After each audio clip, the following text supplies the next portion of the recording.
Welcome to the Secrets of College Planning. I'm your host, Anthony Uva, and today we're going to get some insight into esports and graduate programs at the college level. My guest today is David Hedlund. He is the Associate Professor, Graduate Program and Director and Chairperson and Division of Sports Management for St. John's University. Welcome to the show. Thank you. Happy to be here. Yeah, so usually I start my guests where they went to college. So where'd you go to school? Absolutely. So it's a little bit of a ride. So I started off at St. Olaf College, several decades ago. So small liberal arts college brought to fame by the Golden Girls. Rose is from this College of St. Olaf, city of St. Olaf. And so that's how I think many people know St. Olaf College. After college, I went to Japan, utilizing the JET program to teach, and also played soccer over there a little bit, did a little bit of high school coaching and whatnot. Came back to the United States, started a graduate program at Northeastern University, coached both of their men's and women's soccer teams there, and was there for 2 years doing graduate work. Then went to Fairleigh Dickinson to continue my graduate studies, so just up the road here from Princeton, a little ways. Finished up my degree there. Went to Taiwan, was a university instructor at a university called Mingchuan University and some other opportunities in Taiwan. Then I went back to school here in the United States, went to Tallahassee, Florida, to Florida State, got my PhD in sport management, focusing on marketing, consumer behavior, and statistics. And then got a job at St. John's. Wow. And so I've been there, I think this is going into my 9th year at St. John's. So wow. Yeah, an associate professor up there, teach analytics, marketing, do quite a bit of work in esports today. So yeah, I've got my hands in a lot of different activities. Yeah, absolutely. So just to go back a little bit, because the name of the show is Secrets of College Planning, so it's usually from high school to college. When did you start thinking about going to college? Was it freshman year of high school, senior year? When did it all begin for you? Probably like many of your viewers, I have an older sibling. And so I probably started thinking about college when she started thinking about it, because we did family trips to universities all over the country, I would say, mostly on the East Coast. I remember trips to Swarthmore, to Duke, to other places. Ironically, she went to St. Olaf. Oh. So I followed her, I guess you could say, somewhat blazing my own path, but certainly we both went to the same undergraduate institution. So I started thinking with my older sibling, but a lot of it for me came down to the college visits. That when I think back, what were the key factors about why I chose St. Olaf over some of the other places, my parents' alma mater and other schools and universities? A lot of it came down to the actual going to the university, staying overnight, visiting, taking some classes. At St. John's, we offer the same type of opportunity. If, students are on campus and there are classes that they can go and attend, we're always inviting them for these. And I think many universities, they have that type of policy where you could stay over, attend some classes and get a sense of what would the experience be. And for me at the time, my parents were living on the East Coast and Minnesota was a good distance. So it gave me some freedom and some opportunities that would not have come otherwise if I'd stayed at home, for example, and lived at my parents' house and gone to the University of Rhode Island, which would have been the closest university for me at the time. So St. John's University, give the audience what St. John's University is all about, where it is. Give them a little sense of St. John's University. Absolutely. So back in the mid-'80s, when probably a lot of the parents who may be watching this with their kids went to school, St. John's was really well known for men's basketball. Chris Mullin, reaching the Final Four, many of these type of activities. We still have an excellent sports program. In fact, sport management, that's what we study, and we're a very big and robust program at the university. But the university today is very metropolitan. Its main campus is located in Queens. We have another campus in Staten Island. We have a third campus out on Long Island, and then we have international campuses in Paris and Rome. Wow. For the sport management program, we also have partnerships with universities around the world. We have a lot of students coming from all over the world, coming and studying within the program. And so it's actually quite a large university, about 20,000 total students between the undergraduate and graduate levels spread out amongst many different colleges. We've got a law school, a business school, we're in professional studies, a college of education, a liberal arts college, and a pharmacy college. And so the pharmacy college is probably, when we talk about which programs are really well known, certainly the business program and law program, there's a lot of distinguished individuals who've graduated and who will be graduating from those programs. But today the pharmacy program is really big and kind of pertinent to sport management. We've just announced, and in fact, we're breaking ground in the next month or two on a new kind of updating one of our buildings to include more health sciences programs. Wow. And so certainly I think the COVID-19 pandemic has caused us to, what kinds of programs are really important for population in general. And so one of St. John's missions, being a Vincentian and a Catholic university, is, helping our fellow man. And so part of this is, are there opportunities to train physician's assistants and medical personnel and individuals of this sort? And so, St. John's is moving forward with some of these type of opportunities, which are really exciting, I think, especially for sport management, because, for example, sports, the underpinning is a lot of the athletic training and physical training and conditioning and some of these types of activities. And so we haven't been able to really provide some of these internally from within the university. And so some of these new programs are going to be really exciting for us in sports and athletics. So now, Division of Sports Management, you also talked about esports. Can you give us an example of what esports is about? How did it come about at St. John's University? Yeah, absolutely. So for the younger viewers, those who are bound for college soon, probably the word esports is very common, very well understood to them. This is going to be competitions in Call of Duty and League of Legends and Rocket League and Super Smash Brothers and FIFA and Madden, and the list goes on and on and on and on and on. But it's these type of competitions. Many of these type of competitions are broadcasted on YouTube and on Twitch.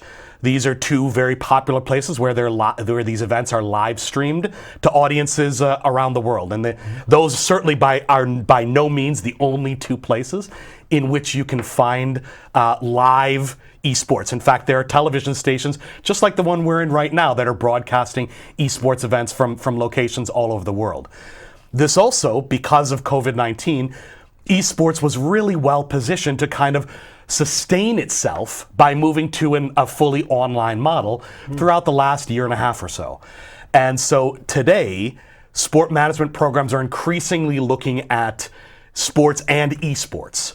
I had the fortunate opportunity of gaming, if you will, playing video games, going back many decades, probably to at least the 80s, if not before then.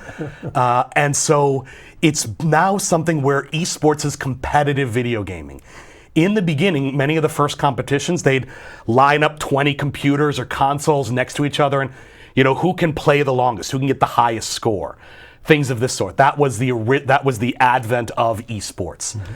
Today, there are, as you would see with any traditional sport, there are similar esports type of competitions. With United States and overseas, internationally based organizations which are sponsoring teams in one or more esports games.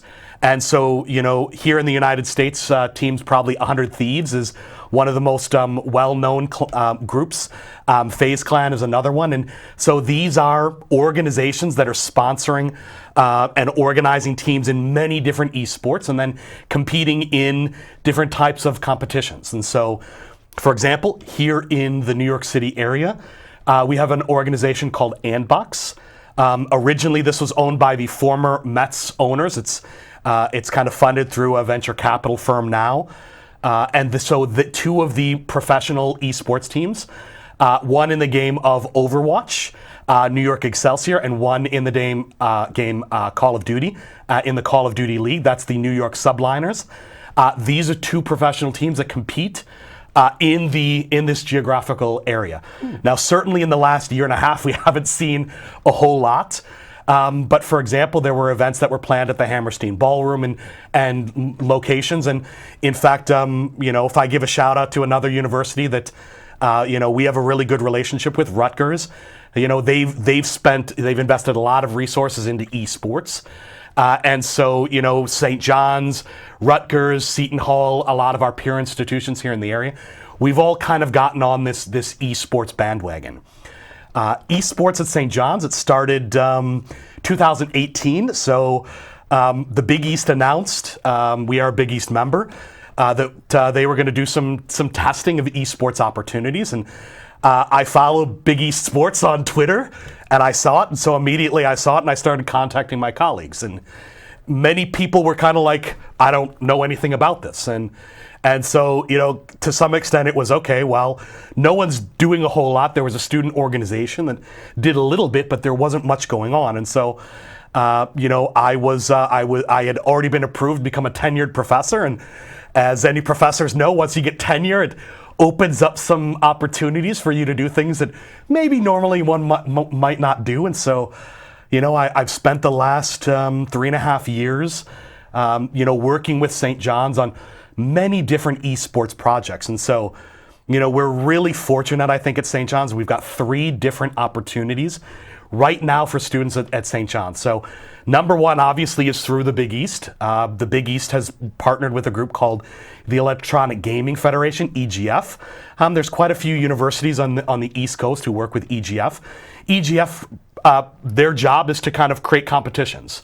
And so last year there were 5 games in which they were holding competitions. And so that's kind of the pinnacle of esports, where, for example, excuse me, our League of Legends team is one of the best teams in the United States. And so, they were competing to try to get a berth into the national championships last year. So that was really exciting to be a part of that. Underneath, or parallel to, we have an organization called the Gaming and Emerging Technology Club, the GET Club, where we get, fill in an active verb, get learning, get gaming.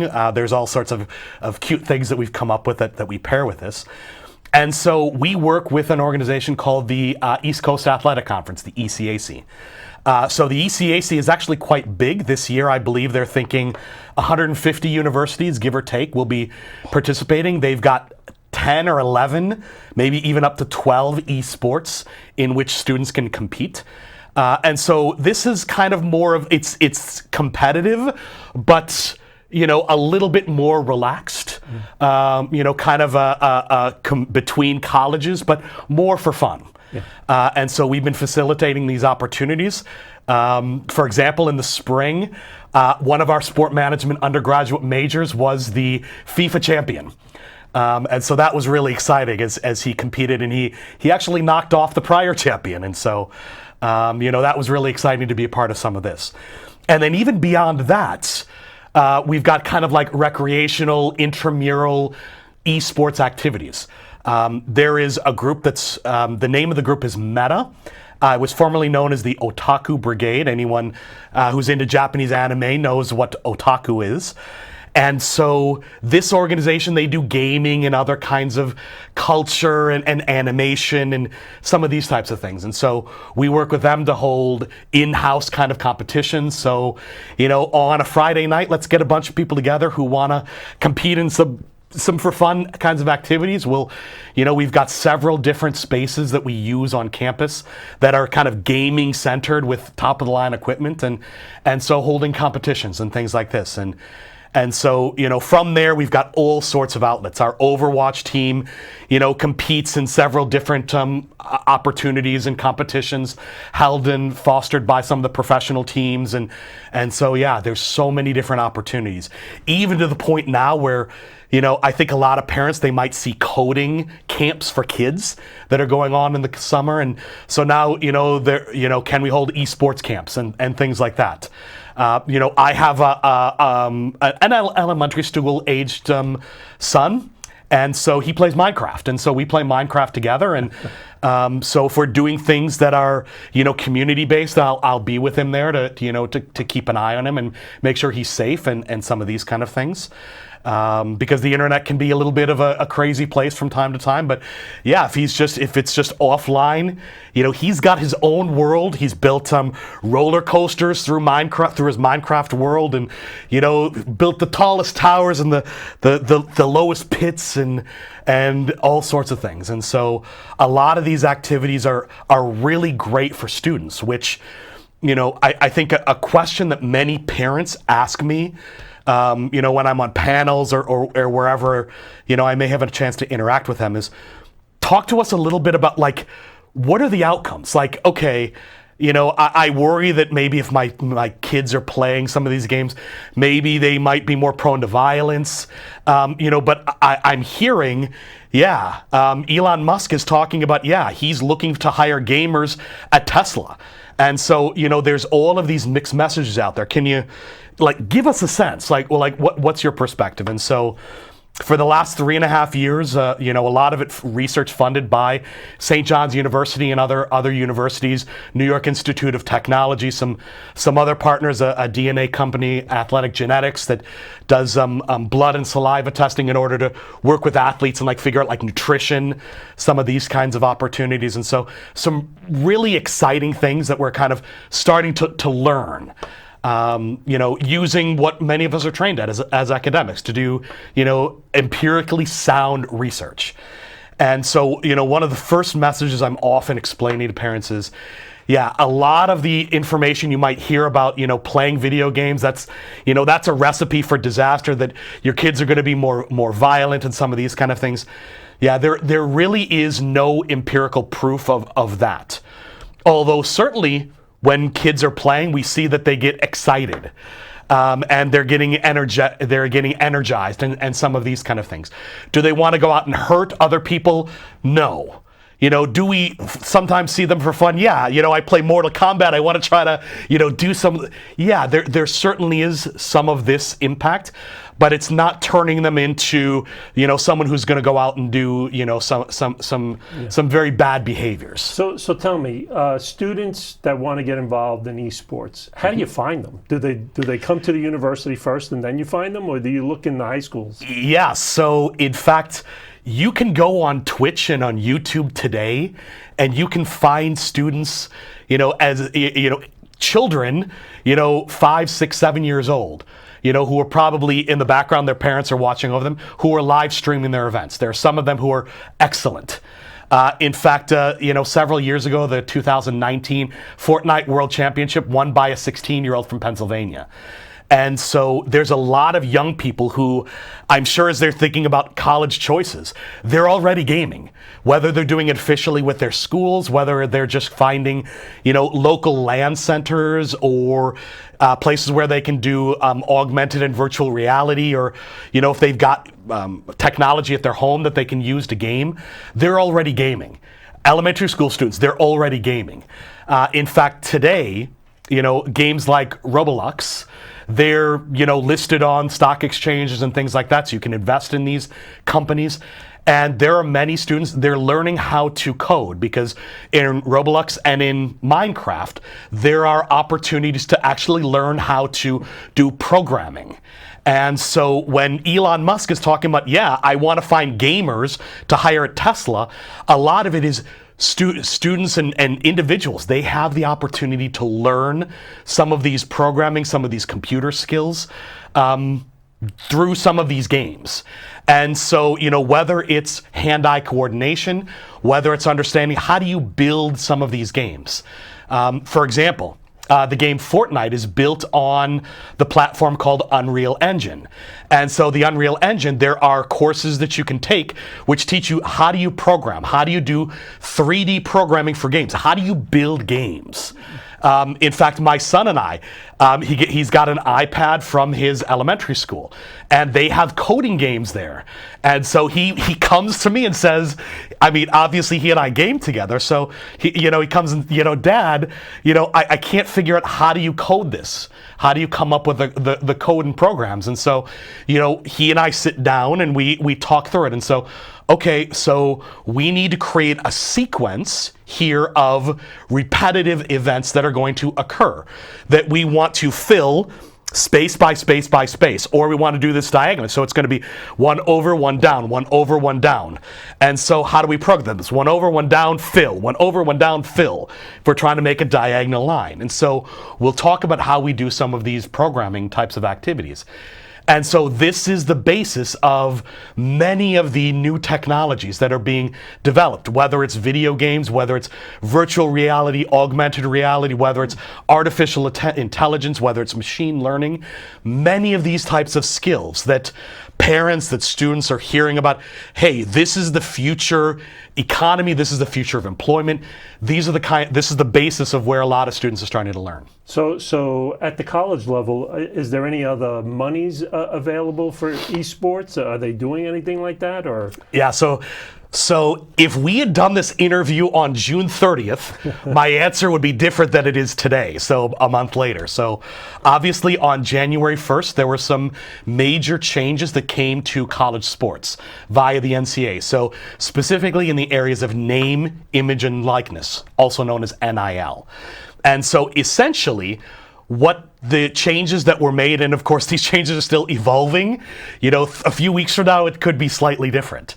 But today, student athletes at colleges and universities, they are allowed to monetize, in a very general sense, their name, image, and likeness. And so we see college athletes signing opportunities to do commercials and branding. And, there are companies like Open Doors that even high school athletes can work with in order to try to leverage some of their name, image, and likeness. And so because of this has opened up money in college sports. Now, can college athletes be paid? Well, the answer to that is not directly no. There is still a scholarship system. But then probably to the question you're asking, are there scholarships in esports? The answer there is yes. If you were then to follow up with how many universities have them, there are probably over 100. I would probably estimate 100 to 150 that have dedicated esports scholarships. But of course, I'm sure some of the other financial aid experts who've come and been on this show, they've probably talked about, we can, move monies around, and so there's all sorts of creative ways in which universities are moving monies in order to try to supplement. In fact, at St. John's, because we are a Vincentian and Catholic institution, we try very hard. In fact, many students, they're getting 50% or more of their tuition in scholarships and other types of opportunities. If you're a top student, you could probably get your entire education paid for at a place like St. John's. And so, many universities, they have really robust systems. One of the things that we've seen, and of course, since we started esports at St. John's, tracking who are these students, what are they majoring in, and of course, in the beginning, the first 500 or so students, 60% of them plus were coming out of STEM programs.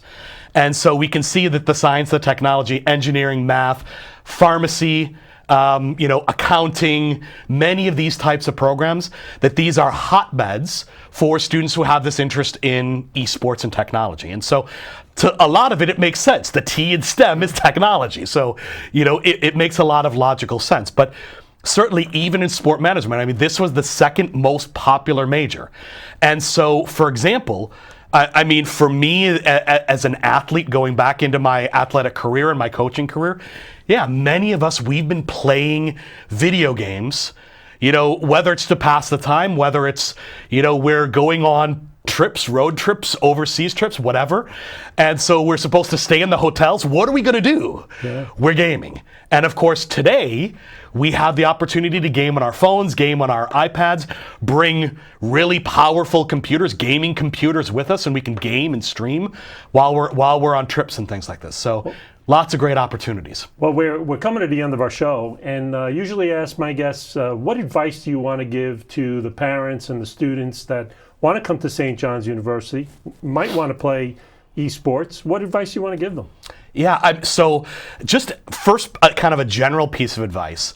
Today there's a lot of efforts that universities are going through in order to try to be as transparent as possible about cost of attendance, if you're going to live on campus, a lot of these kind of things.